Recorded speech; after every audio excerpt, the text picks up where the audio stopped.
প্রত্যেক ওয়াক্তে নামাজ বুঝো আমি কাঁদতে বাইরে দিতে পারি না তবে হাত দিয়ে ধরতে পারি গরম তুমি ভিতরে ঢুকলে বুঝবা মানুষের যাতায়াত মানুষের খেলায় অনেক দেবে মানে আমরা 5 জন ঢুকছি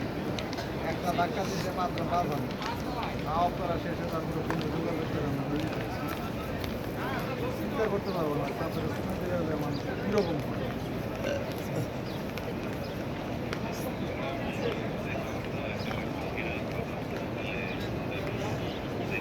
যে রমজান মাসে হচ্ছে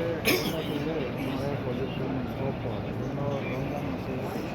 আমরা হচ্ছে সবাই আসে আর ইনশাল্লাহ কোরবানিদের পরে হচ্ছে বড় হজ কোরবানিদের পরে বড় হজ চলে আবার আসে আপনাদের চেষ্টা করছি